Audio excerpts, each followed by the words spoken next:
Allahumma salli ala Muhammad ya Rabbi salli alaihi wasallim. Perperangan terberat kita manusia itu adalah di saat syakaratul maut. Kenapa? Karena di saat syakaratul maut itu manusia dikerubungi oleh iblis dan setan. Sementara kita waktu itu sendiri.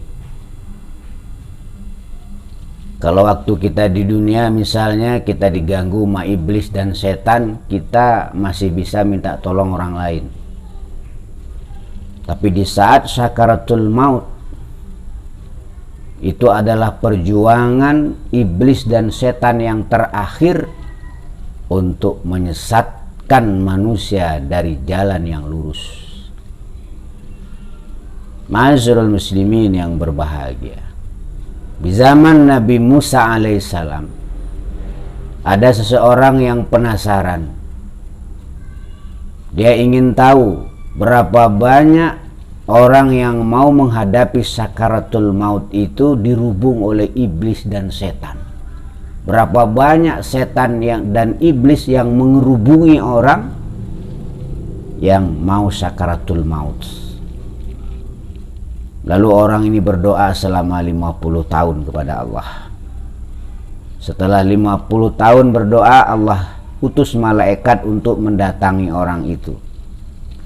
Lalu malaikat bertanya kepadanya, "Hei Fulan, apa benar kamu ingin tahu berapa banyak iblis dan setan yang mengerubungi manusia di saat dia sakaratul maut?" Benar. Akhirnya malaikat membawa seekor kambing hitam yang besar. Kambing ini dalam keadaan sudah mayit, sudah mati.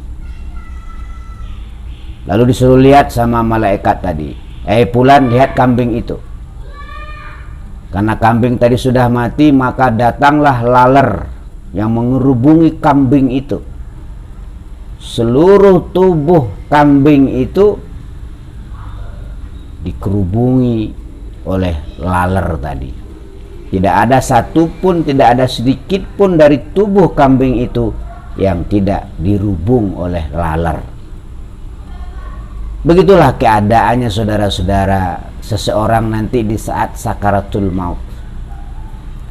Dia dikerubungi oleh iblis dan setan yang tanpa hitungan banyaknya. Kalaupun ada nanti yang datang lalu membacakan suratul Yasin misalnya, maka iblis dan setan itu akan minggir, tapi nggak jauh dari orang yang sakaratul maut itu. Begitu selesai dibacakan surat Yasin, iblis dan setan itu kembali untuk mengerubungi orang itu. Mereka mengadakan muktamar, mereka mengadakan rapat, mereka mengadakan meeting, pertemuan. Bagaimana caranya supaya manusia ini sesat di akhir kehidupannya. Maka datanglah pakar-pakar setan, profesor-profesor setan, dokter-dokter setan, insinyur-insinyur setan dan iblis.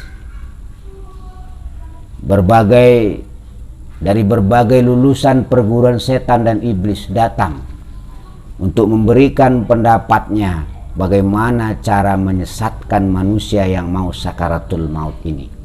Sementara di saat itu kita sendiri, ma'asyiral muslimin yang berbahagia, maka ilmu tentang sakaratul maut ini sangat penting, bahkan penting sekali untuk kita ketahui bagaimana hal ihwal keadaan orang di saat sakaratul maut.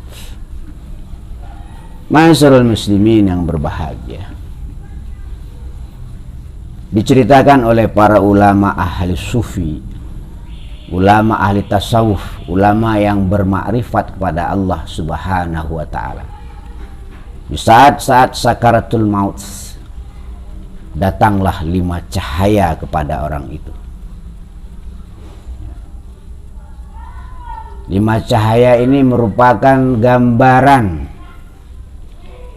atau merupakan ibarat begitu hebatnya godaan di saat sakaratul maut.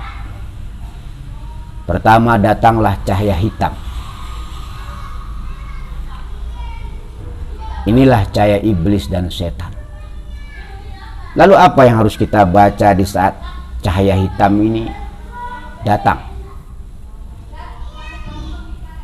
Terkadang cahaya hitam ini menyerupai ayah kita, terkadang menyerupai ibu kita, terkadang menyerupai istri kita, terkadang menyerupai suami kita, terkadang menyerupai anak-anak kita, terkadang menyerupai teman-teman kita. Lalu dia berkata, ayo kita pulang. Padahal itu adalah iblis, laknatullah alaih, cahaya hitam. Di saat cahaya hitam itu datang, kalau manusia tidak siap dengan kematiannya, tidak siap ilmunya, tidak siap amalnya, tidak siap imannya, maka sudah bisa dipastikan begitu cahaya hitam itu datang yang menyerupai ini dan itu, dia akan pergi bersama cahaya hitam itu. Maka mati sesatlah dia, mata bi ghairi iman. Ma'asyiral muslimin yang berbahagia. Lalu apa yang harus kita baca di saat cahaya hitam itu datang? Maka kita baca la ilaha illallah Muhammadur Rasulullah. Maka hilanglah cahaya hitam tadi yang datang dalam berbagai bentuk. Setelah cahaya hitam lenyap, apakah seseorang yang mau sakaratul maut itu aman? Tidak. Datang cahaya merah. Cahaya merah adalah cahaya Yahudi, cahaya yang mengagung-agungkan dunia, harta, duit. Dan dapat kita lihat sekarang, perekonomian dunia nyaris dikuasai Yahudi. Siapa yang punya Indomaret? Siapa yang punya Alfamart, supermarket? Ma'asyiral muslimin, itu orang-orang Yahudi. Bank itu dananya banyak dari orang-orang Yahudi. Jadi kalau seseorang pada kehidupan ini memfokuskan pikiran waktunya hanya untuk ngumpulin uang, ngumpulin kekayaan, bisa dipastikan nanti di saat cahaya merah ini datang, cahaya Yahudi ini datang, dia akan berangkat dengan cahaya merah. Karena ditampakkan berbagai macam harta kekayaan, duit, emas, kemewahan dunia. Ma'asyiral muslimin yang berbahagia, bagi kita orang yang beriman, konsekuen dengan imannya, berilmu dan mengamalkan ilmunya, apa yang kita baca di saat datang cahaya merah atau cahaya Yahudi ini? Maka kita baca la ilaha illallah Muhammadur Rasulullah. Kemudian setelah cahaya merah berlalu, apakah selesai urusannya? Belum. Kemudian datang yang ketiga, datang cahaya kuning. Ini gambaran, ini cahaya Nasrani. Apa yang dia inginkan oleh orang Nasrani? Pangkat, jabatan, kedudukan. Nyaris dunia ini dikuasai orang Nasrani dari segi pangkat, kedudukan, jabatan. Ma'asyiral muslimin, jangankan di negara yang mayoritas, di negara yang minoritas pun dia masih punya pangkat, kedudukan yang strategis. Jadi bagi orang-orang yang gila kedudukan, gila pangkat, gila kehormatan, dan dia mengabaikan keyakinannya, agamanya, terkadang dia jual agamanya, dia jual keyakinannya, dia jual prinsipnya sebagai seorang muslim, demi pangkat, kedudukan dan jabatan, maka sudah bisa dipastikan nanti di saat datang cahaya kuning yang menggambarkan berbagai pangkat, kedudukan, jabatan, dia akan ikut dengan cahaya kuning itu atau cahaya Nasrani. Maka dia mati bi ghairi iman, mati tanpa iman atau mati sesat. Lalu bagi kita orang yang beriman, berilmu dan mengamalkan ilmunya, apa yang harus kita baca di saat datang cahaya kuning yang menggambarkan pangkat, kedudukan, jabatan dunia ini? Maka kita baca la ilaha illallah Muhammadur Rasulullah. Ma'asyiral muslimin yang berbahagia, pertama datang cahaya hitam, datang cahaya merah, datang cahaya kuning, kemudian datang cahaya hijau. Siapa cahaya hijau ini? Adalah para malaikat dan para guru-guru kita, para wali-wali Allah. Ini cahaya pertolongan. Apa yang kita baca? Qul huwallahu ahad, Allahus samad, la ilaha illallah Muhammadur Rasulullah. Kemudian datang cahaya putih, bersih, jernih di balik yang jernih, putih di balik yang putih.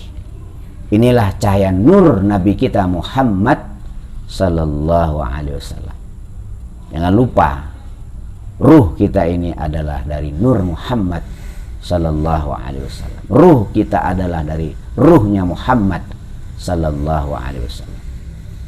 Maka dengan ruh Nabi Muhammad sallallahu alaihi wasallam kita menghadap Allah Subhanahu wa taala. Ma'asyiral muslimin yang berbahagia, ibadah yang tidak ikhlas, apalagi tidak pakai ilmu, ibadah yang tidak lillahi ta'ala, apalagi ibadah yang jauh dari pengetahuan, tidak bisa diharapkan untuk menolong seseorang di saat sakaratul maut. Hanya ilmu yang diamalkan dengan ikhlaslah yang akan ada pengaruhnya yang dapat menolong seseorang di saat sakaratul maut.